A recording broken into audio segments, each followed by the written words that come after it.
career like all the blue stars in Chicago. 17 CDs later, Grammy nominated.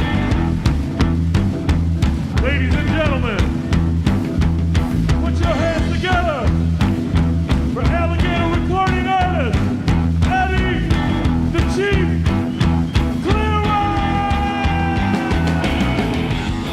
Welcome to Guitar Radio Show, the show dedicated to the guitar player, guitar maker, gear builder, and purveyors of such items that you may not know about, but should.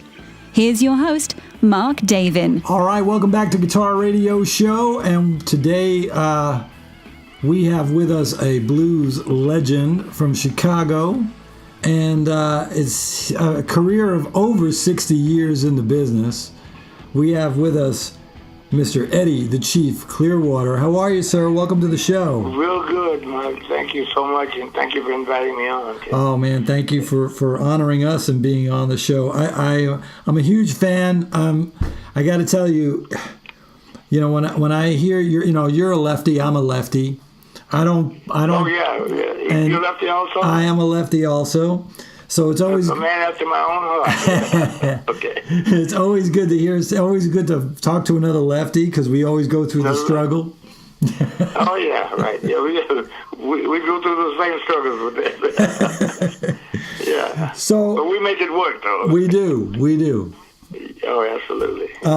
There's something I'm curious to know about you, and I don't get to talk to a lot of the original Chicago players a whole bunch. I talk to people who've known players, but talking to you, I've got the question of, you came from Macon, Mississippi, you then Birmingham, Alabama, and then moved to Birmingham. Yeah, and then by 1950 you made it to Chicago.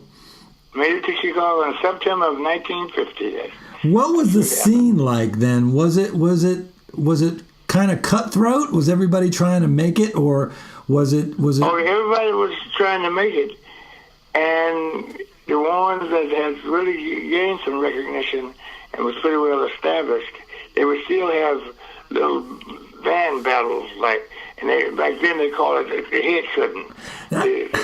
One guy was tell the other guy, "Well, I'm coming to your club next week. I'm gonna cut your head." That means everyone jam. I'm gonna beat you jamming on the guitar. The drums or whatever it is, I'm gonna cut your head next week. Yeah, that's so funny because I have that right here in my notes. Was there cutting heads going on? I guess it was, huh? Oh yeah, same thing. Exactly. Wow.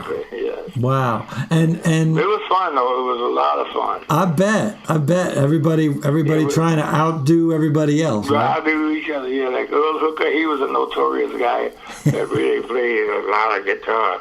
And also then Freddie King, he was a tough guy from Texas. Yeah, the Cannonball. Oh yeah. My man's Freddie. Yeah. Yes. So it was some good time, really good time. And so were cats like Magic Sam and Otis Rush? Would they get into that scene, or would they get into that whole head cutting thing, or were they kind of laid back? Oh yeah, they were in that. They would join the fun and do it, man. I would go see Sam every chance I would get because we became very close, good friends, very good friends. Yeah. And he was a good-hearted cat, but he just, if you came around, he gonna get you up to jam. Whether he don't want you to walk out of there. He said, "No, you come up and play with me. Play songs." Yeah, he was a lot of fun to be around. Yeah.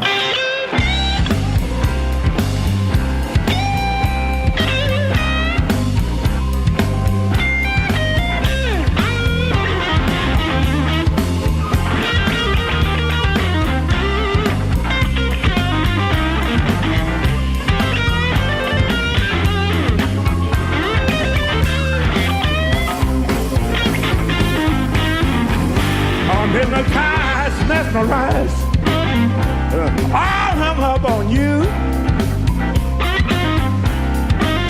I'm hypnotized, mesmerized, I'm all hung up on you. My head goes around in circles. I don't know what I'm gonna do.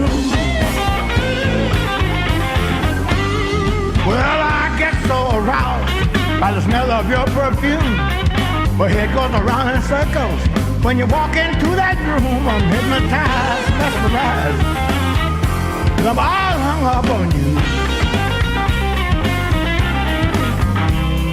My head goes around in circles. I don't know what I'm gonna do. Well, you must be a gypsy woman. So the question I want to ask you is,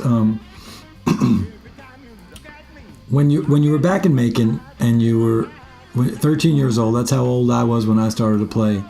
What was there one person in particular that you heard and you said, "Oh, I want to do this"?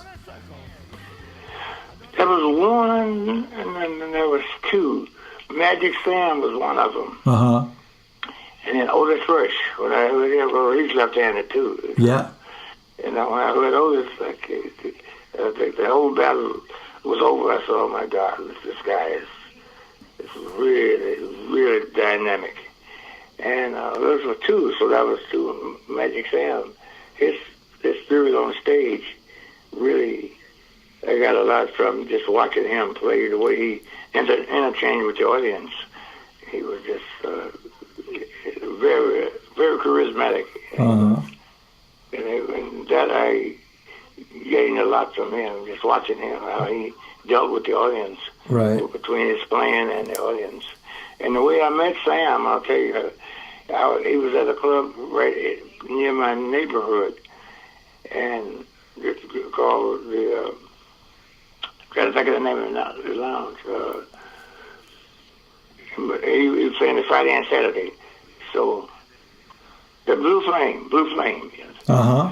So, I got there early on Friday just to get a good seat so I could see Sam and watch him. Because I had been hearing him on the radio a lot with his records, like All Your Love and stuff like that. Mm-hmm, mm-hmm. I got there early and got a seat. He came in and did his first show. But at the end of his first set, he broke an E string. And I looked at him when he broke it. I said, "Oh man, he broke a string." And then he announced it over the mic. He said, "I just broke an E string and I don't have any extra strings. Anybody here got a string that they could let me have? I don't have any extras." So I heard him, and when he walked off stage, I walked up to him. I said, "You don't have any E strings?" He said, "No, I don't have no extras. You have an E string?" I said, I have one, but I have lived like a half a block from you or something." And he said, "Could you get it for me?" So I ran home and got two E strings. And I came back and I handed them to him. I said, "Here's two in case you break another one." He said, "Yeah, extra." So he said, "Oh, thank you so much. What's your name?" I said, "Eddie Clearwater." He said, "Oh, I've heard of you." And that's how we met over a guitar string. That's how it was introduced. And that was it, huh? Oh, yeah, we were friends ever since. That's amazing. That is so great. Oh, yeah. And I know you did. I know you would go up and jam with him, and you did some shows with him too, right? Oh, absolutely. Yeah, a lot, quite a bit. Yes. Yeah. After doing this now, you've been in the business for over 60 years. Do you, all the changes in the world, in the music business and everything else? What was was there a favorite period in time that, favorite decade for you that you were playing that you felt like, wow, you were hitting your peak? In the mid and the late 80s, that's when I felt that I was really gaining momentum, because after I did my Chief album, The Chief, right, that's when I started to travel worldwide, to like Europe, and Asia, and South America. So that gave me enough recognition to get known outside of the Chicago region. So I thought that was a real nice right during that time. Yeah. And my first European tour was in 1979 with myself, Buddy Guy, Junior Wells, and Oda Payne, and Hubert Sumlin, and Jimmy Johnson. Wow. We were all on the same show. And that was my first European tour for 21 days. So I've been going back ever since. Thank God for the chance to do it. Muddy Waters gave me some good advice before I went on the tour, because I asked him for his best advice going to Europe. He said, I tell you what, Eddie, when you go to Europe, you go there and you just be yourself. Play the way that you play. Don't try to be fancy. Just play the way you play, and they'll accept you. And I did exactly what he told me, and I've been going back ever since. That's great. And I've noticed that the Europe really embraces the blues. They embrace the blues, in a great big way. Yeah, I mean, they don't take it for granted, not at all. No, not at all. Where would you say? Where would you say right now in the world? Where would you say the blues is the strongest right now? Which city? I would say would be in the top 10. It would be Paris, France. That's one of the places. Wow. Now in the Netherlands, the blues is very good, and also in Italy, there's a lot of blues fans in Italy. And in the Netherlands, it's kind of tit for tat. It's really spread in Europe all over.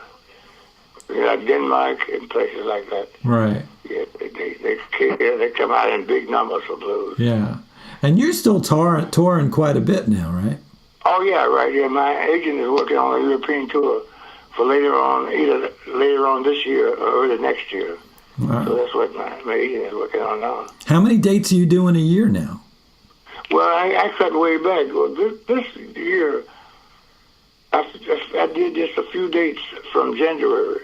I did some stuff last year, but I did a few dates because the weather got so bad. Yeah.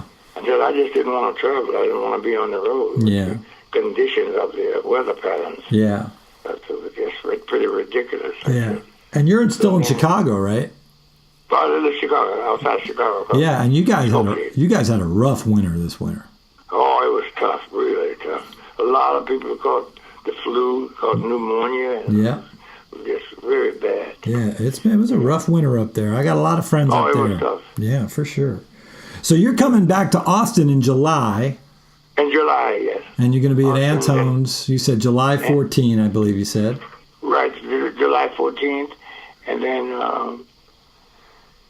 the 15th, I'm in Dallas, Texas. Right on. At Big Beat Dallas, Texas it's called. Cool. Big Beat Dallas, yeah. Yeah.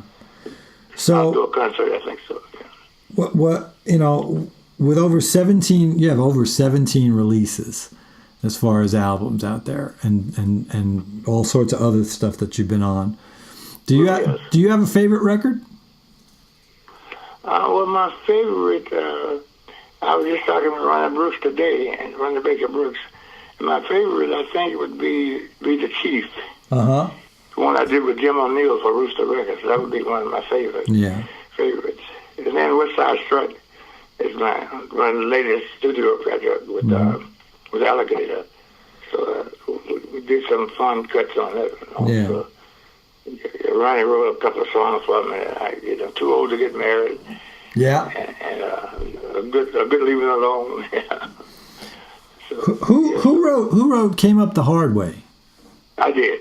Yeah, I gotta tell you, Eddie, that is my favorite song that you do. Oh, it is? Oh, thank you so much. Thank you. That's my wife's favorite too. Oh, how about that? She always suggests when I do your slow song, Came Up the Hard Way. Then I think about it, okay, I'll do it. Okay. Yeah. That's a great track, and it's just, it's interesting. Like when I listen to the Soul Funky record, Soul Funky. Yeah, that record is interesting. It's a live record, and it's you do such a mix of all the. I mean, there's rock, there's blues, there's funk, there's soul in there. I mean, you're running the gamut of all the stuff in there. And thank you. We were trying to mix it up a little bit, on my live shows. That's what I try and do, get a variety of stuff, and just try to make the best of it. Yeah. So that's what we were doing with the Soul Funky. Yeah. I love that record. I think honestly, I'm a big fan of live performances. So seeing, thank you. So hearing that, I think that's a really strong live record. But do you have plans for a new record? Yes, well, that's what I've been doing today. That's why I'm sounding hoarse now. Ronnie Baker Brooks has been at my house all up until 4 o'clock today. And the last 2 days, we've been rehearsing on a new album. We're working on all new songs. Yeah, we've been working on. That's fantastic. And can you have anything in particular that you think is really a standout for you at this point? Well, yeah, I hope for a couple. I think that we have. One I wrote called "I Don't Want to Be Your Used to Be No More," because used to be's don't make honey anymore. The one we looked at. Used to be don't make honey. That's the one. That's the first one we started rehearsing. That's great. Then we got one, Party Hard in my Backyard. That's another one. And that's quite a few. We were trying to do all originals. So we've been just really digging in. Right. Trying to get them together before we hit the studio. You know. And when do you think we're going to hear that record? Hopefully by the end of this year. If not, if there's any delay, it'll be like the first of next year. Right. But we're looking at like November. We'll do. December is not a good month to release records because they're close to Christmas and stuff. But if we can get it out by November, if not, we're gonna look at like the first of the year, like December or January or February next year. Right. Yeah. But as soon as we get some finished copies, we'll definitely make sure that you receive it. Oh, absolutely. Yeah. And I'd love to do, we do a thing on this show when a new record comes out. We'll sit down with the artist and we'll do a track by track and we'll talk about everything that happened in the studio, one song at a time. Oh, yeah. Great. Yeah. That's a good format. I'd love to have you back for that. That'd be great. Oh, definitely. I'll make sure. John Lackman, he will definitely be in touch with you. And so will I, now that I've talked to you and everything. Yeah, for sure. It's a pleasure. For sure. Looking forward to it.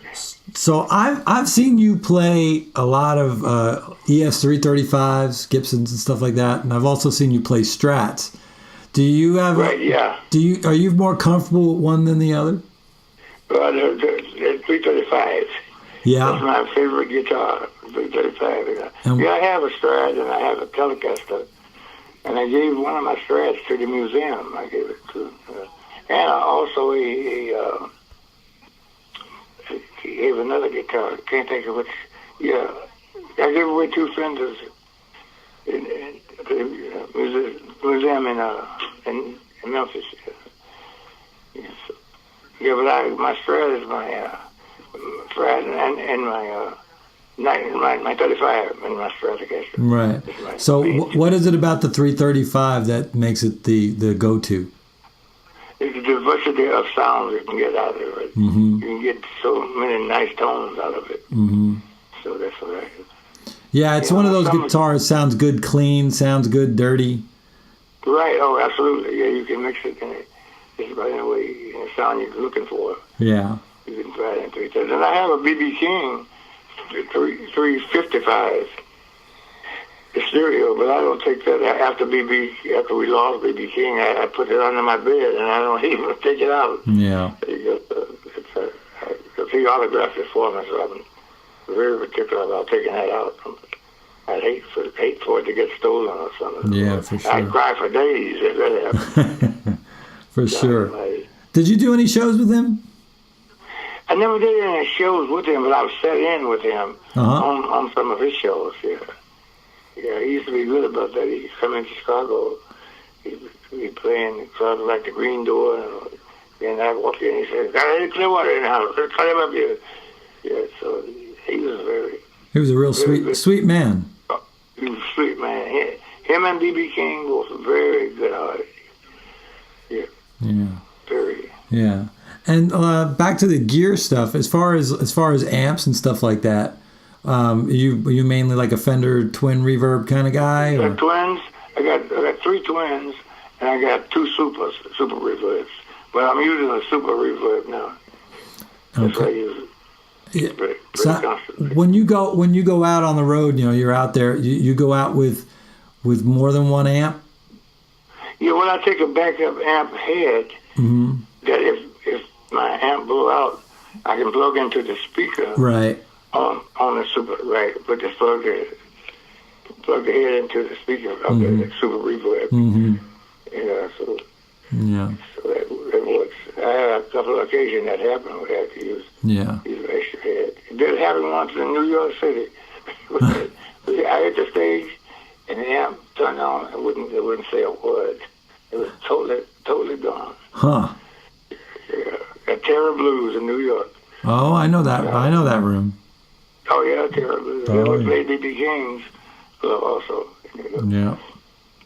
Yeah, they're actually. I don't know if you heard or not. They're closing BB King's in New Yeah, York. they're closing. Yeah. Because of the high rent. Yeah. They're gonna try and find another location. Well, I But the hope they guys do. playing the last show. They're closing the show there. But the guys playing the last show.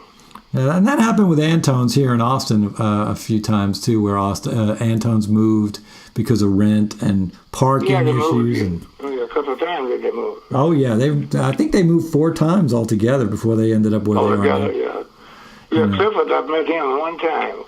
Clifford on Antone. Yeah, another really nice man. Oh, absolutely. Yes. Yeah, for sure. Yeah.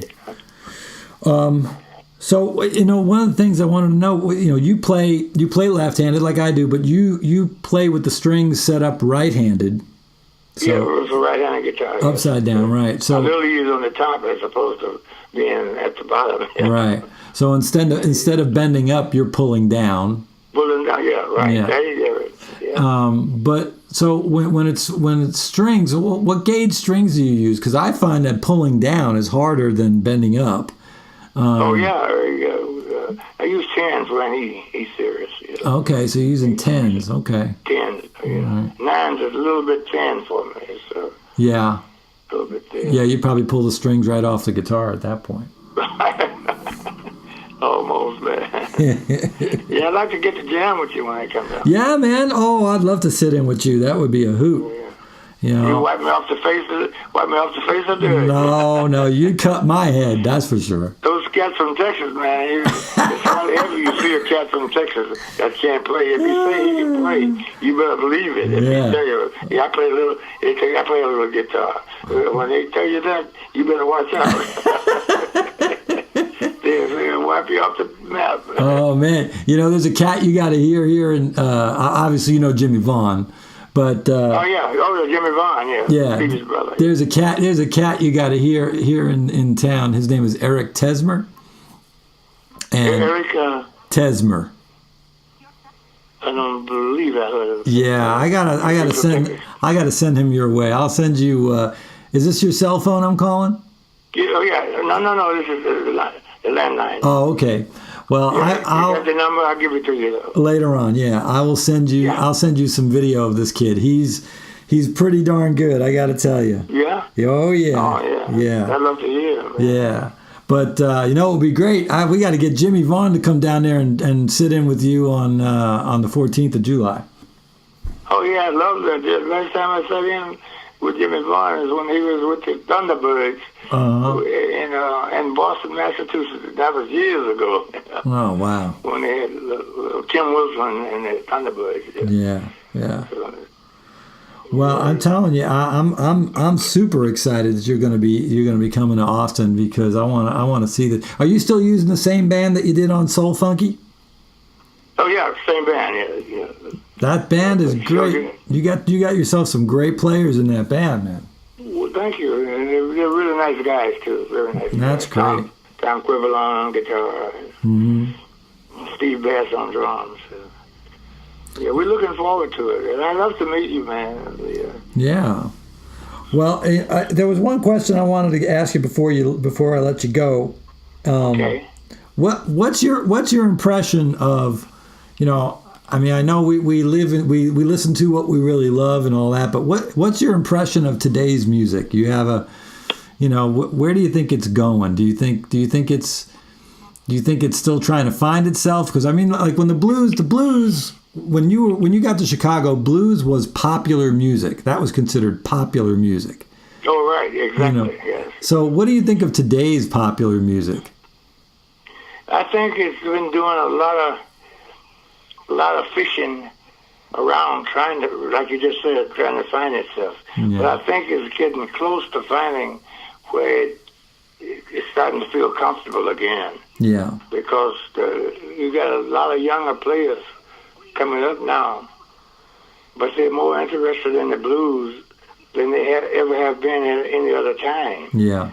To a great extent. Mm-hmm. So they starting to realize, like the young white kids, they're starting to say, man, listen to B.B. King, listen to Albert King, listen to people like that, and T-Bone Walker.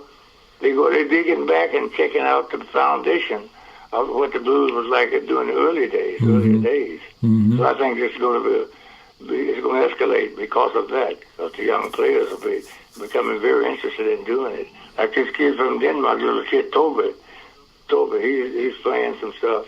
He's not singing yet, but he's playing guitar, and he's really digging in and playing what like the early players would play. And it's very interesting to see. Well, I predict it's going to escalate from where it is now. From your mouth to God's ears. I hope you're right, because I really want to see that happen. I'd love to see some younger players taking on the blues.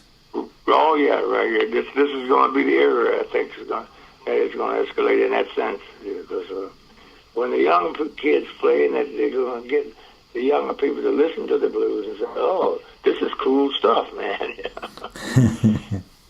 That's great. I'm glad you said that, because a lot of times I hear people saying, "I don't know what it's doing. I don't know what's going on out there." Yeah, they've been fishing around trying to find this, find that, and but when they get done searching, they're going to have to come right back to the foundation of it. Yeah, and that is the foundation. That is the foundation. I mean, there wouldn't be jazz without blues. That's right, exactly. Thank you. Certainly wouldn't be rock and roll without blues. Wouldn't be no rock and roll without blues. No. That's right. I mean, have a foundation for it. Yeah, I mean, even Chuck Berry felt that. Oh God, who said Chuck? Oh, that's my main man. Yeah, Chuck, man. He said, so I'm gonna put this stuff on the map. It's gonna sound like blues, but it's gonna have a beat to it, so you can dance with it. He really rocking in, man. Philadelphia, deep in the heart of Texas, around the Frisco Bay. Those lyrics he was using and what he was playing with his music and what he's singing, man, it really coincided very great. Yeah, he was one of the most clever lyricists, I think, of all time. Very clever with lyrics, yes. Yeah, for sure. Yeah. For sure. Yeah, I got to see him a bunch of times. I was lucky I got to see him. I even took my dad to go see him too. And he was a unique performer. He really was. Oh, absolutely, very unique. Yeah. I got to play with him one time on a show. I was playing at this one club in a suburb of Chicago. So the club booked Chuck Berry on a weekend. So the owner said, "Guess what? Chuck Berry's gonna be here this coming Saturday night." So I was playing there also. I was a local guy playing there, and I got to the club, and Bobby, the owner, said, "Come on in the back. I want to introduce you to Chuck." I went back in the dressing room, and he walked in. He looked at me and said, "Oh, my God, I thought I was looking at myself in the mirror." So he went up and started a show, and he did about 3 or 4 songs. And the audience started yelling, "Get out of Clearwater up there! Get out of Clearwater up there!" And he heard the audience. He said, "Come on up here! Come on up!" My guitar was already on stage that I was playing the gig. And so I picked up my guitar, and then the audience started yelling, "Do Johnny be good! Do Johnny be good!" I said, "Oh no, not in front of Chuck. I'm not gonna do Johnny be good." And then Chuck looked at me and said, "Go ahead, do it, play it." So then we did Johnny Be Good together. So we had a good time. Yeah. Wow, that's incredible. It was a lot of fun. That is a lot of fun. I think it was 1968. I think it was. Wow. I mean, and it's stuff like that. You've done so much, and you've played with so many people. Is that would that be number one as far as one of your favorite memories of doing this all these years? Oh Oh, well, that's a highlight in my life. That was a big encouragement for me because I always admired Chuck from the first time I heard him. From the first song that I heard of him was "Oh Baby Doll." Right. And I heard it on the radio, and I said, "Who is that?" And then this jockey said, "That's Chuck Berry." I said, "Chuck Berry?" I had never heard of him before because I knew Muddy. I knew about Muddy, Howlin' Wolf, Jimmy Reed, like the Chuck. Then I followed his style. I started hearing. The next record I heard by him was "Old Maybelline." Mm-hmm. I liked that. And then after that, Johnny Be Good. That's all. That's it. I was totally hooked. So this is the guy. Yeah. The cat. Well, the first time I ever heard Maybelline, I couldn't believe that rhythm section. That's what. Yeah, well, Willie that's Dixon. the one he made his introduction to Chess Records with. That's the song he wrote. Because Muddy told him to go to Chess looking for a recording contract. Muddy sent him down to Chess, and he brought a demo of Maybelline and let on Chess hear it. And then Chess gave it over to Willie Dixon and said, "Play this, see what you think." Mm-hmm. "Oh, Maybelline, why can't you be true? Oh, Maybelline, why can't you be true? You done started back doing the things you used to do." And Willie Dixon said, "Yeah, I think that's a good idea because he sound like a hillbilly. So the white people are going to buy that, you know." And that's what he had. Chess, I said, "What do you think?" I said, "We put this out?" And Willie Dixon said, "I think you should take a chance on it. This guy, got something different. He's a black guy, but he sings like a hillbilly, so that's a whole different touch."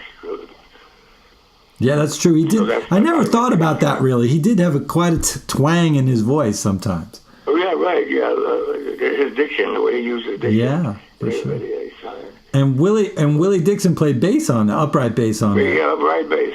Yeah. Upright. I think that was a game changer on that song too, because I think that really made the difference. Oh man, it brought the whole rhythm section together. It really did. Yeah, absolutely. Yeah, that upright bass. That's what made it. That's what's pushing it. Yeah, I mean, Jimmy Johnson playing, doing all those bass lines on the keyboard. Johnny Johnson, yeah. Yeah, right. Johnny Johnson. Yeah. That was good, but putting in that double bass, man, that did it. Double bass, yeah. That gave it the backbone it needed. Yeah, absolutely. Gave it the backbone. Absolutely, yeah.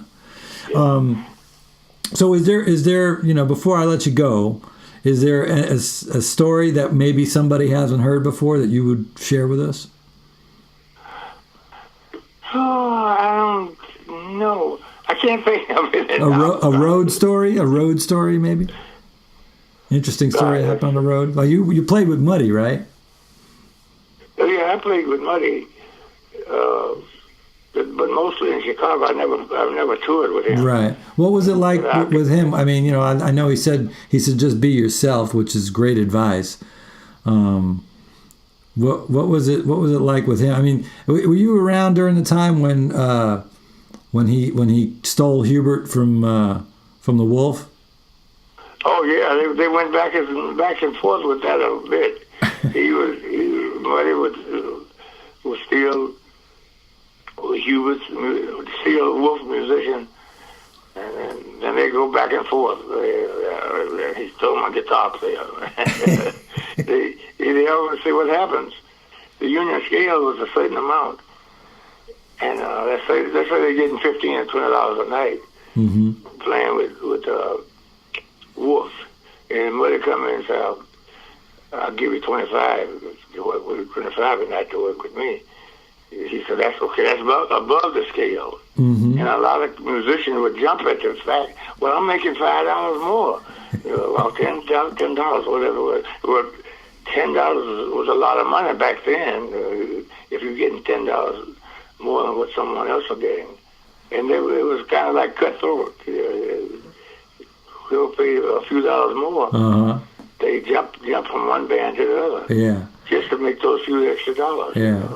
And Hubert was hot. He was hot. Yeah. Hubert was a hot player. Yeah. Yeah, and so he was. Wolf got him when he was a teenager. Yeah. He was just a kid. Yeah. From Mississippi. Yeah. Is there any truth to the rumor that the Wolf came into the club threatening Muddy that about stealing Hubert? Well, that could be because a lot of that went on. I don't know of a story precisely, but a lot of that went on back and forth. Yeah. You know, you're still my musicians. I done got this boy from Mississippi and trained him. Now you come along and steal it. Yeah, they would go back and forth with that quite a bit. And you didn't really have any issues like that back in the day, did you? You were just kind of... No, I never did. I just tried to stay neutral of stuff like that. Yeah. You were just happy playing. I just happy playing. Thank you. You said it, yes. Yeah. Well, I'm telling you, I'm happy that I got to talk to you today. It's a real pleasure. For sure. And I'm looking forward to seeing you over at Antone's on July 17th here in Austin, Texas. And then, it'll be great to see you, Mark. It'll be nice to meet you. It's going to be great. It'll be great. I'll bring a guitar. Okay, yeah, do that. Jam with me, man. I love it. Yeah. I'd love We'll it. do something together. Yeah. All right. Just well, don't make me look bad. No. I will defer to you. I hit a liquor tube. Yeah. All right. Well, you hold on one second, and because I want to get I want to get your number so I can send you some video of that guitar player. Okay. And but thank you so much for being on the show. You're a gentleman and you're a true legend, and I appreciate you. Thank you so much, Mark. I really appreciate talking to you too. Thanks a bunch. Yeah. Oh, you're welcome. Yeah. We're gonna listen. We're gonna listen on the way out. We're gonna listen to "Came Up the Hard Way" Came Up the Hard Way. Oh, thank you. From Eddie the Chief Clearwater. Thank you, sir. Thank you. All right.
I came up the hard way.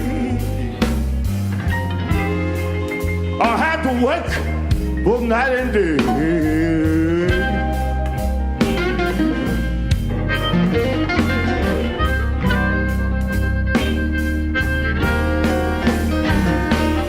I came up the hard way. I had to work both night and day.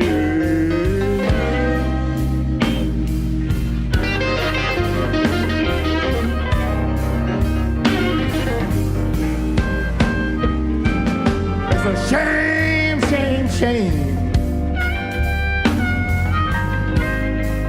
that a poor man have to live this way.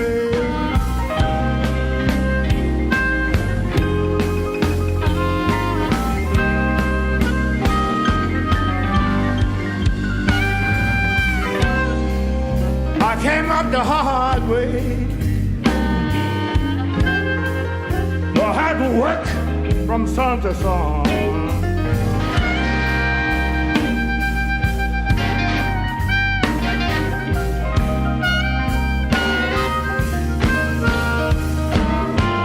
I came out the hard way.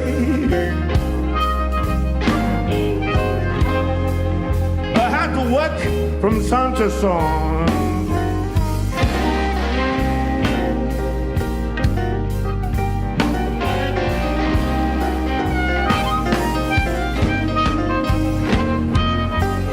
Seems somehow or another that a poor man's work is never done.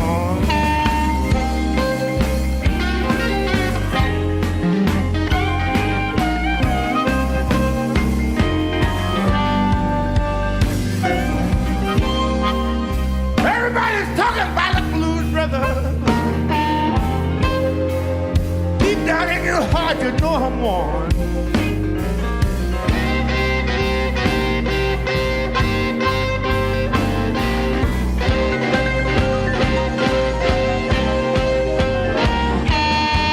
Everybody's talking about the blues, brother. If deep down in your heart, you know I'm one. This is one of the biggest one too. He's a blues brother.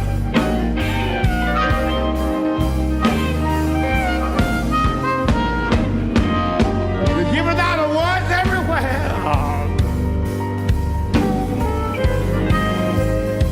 What in the world won't you give me just one?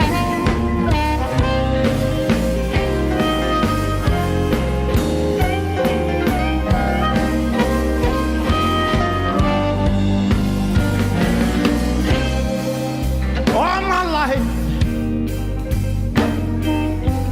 I ain't had nothing but the low down dirty blues.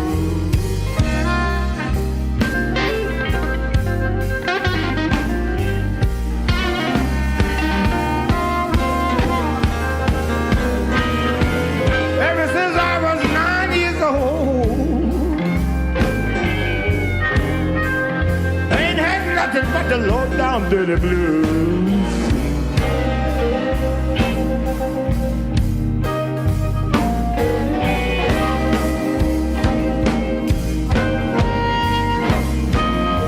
Sometimes I feel so bad down inside.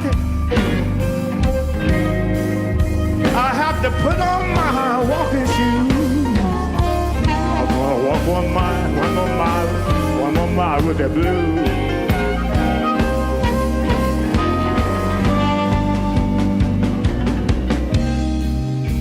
All my life, I ain't had nothing.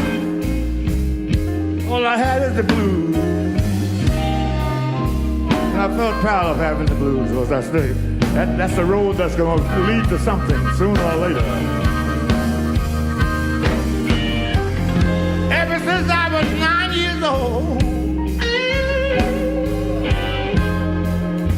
I ain't had nothing but the low down to the blues.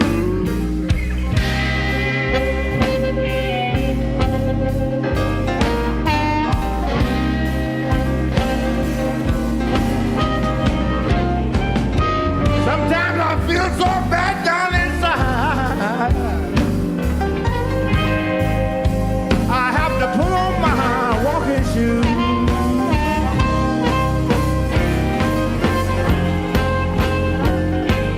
Hey, listen, you know what? Wait a minute. Break this down. I think Ronnie Baker Brooks got something to say about this. You have a testimony? You want to testify a minute here? Oh, yeah.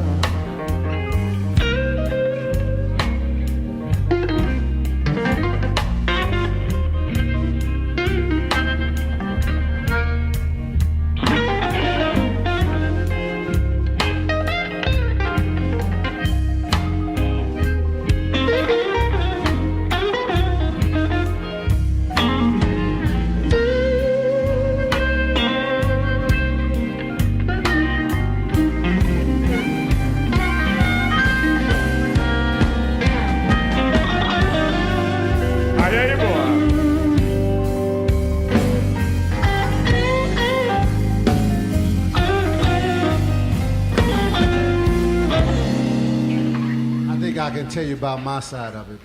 Let him hear you. Let him hear what you got. He's got something to say. Ronnie Baker Brooks, come on.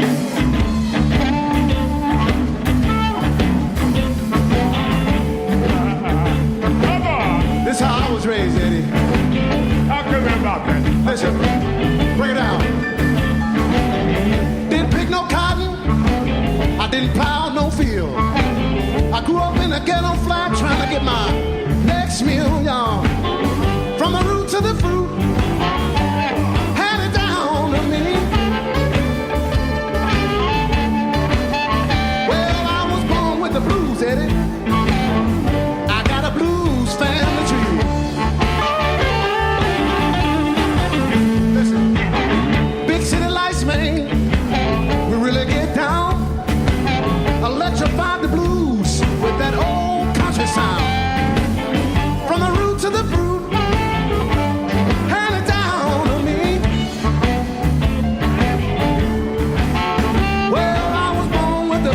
people. I got a blues family tree. The ghetto life, man, you got to do what you got to do. Things could be worse and a whole lot better too. From the root to the fruit, hand it down to me. Well, I was born with the blues, y'all. I got a blues family tree. I sure do.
Night and day.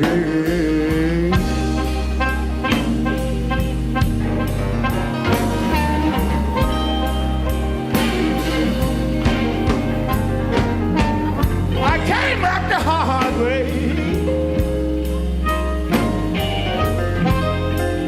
I had to work both night and day.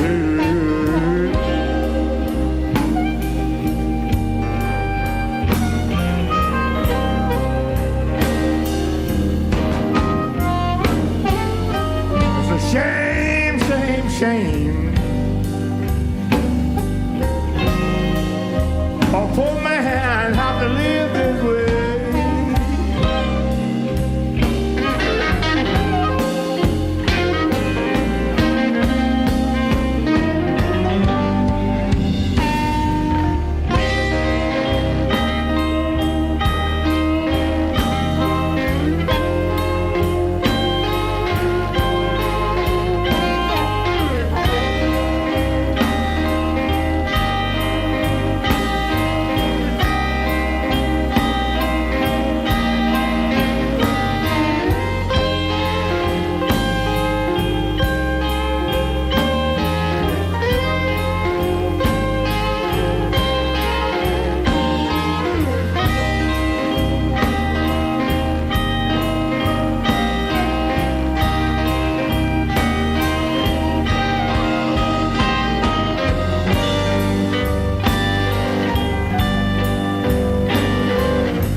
Check out Guitar Radio Show on Facebook, Twitter, Google+, Instagram, and Tumblr, and of course, on guitarradioshow.com.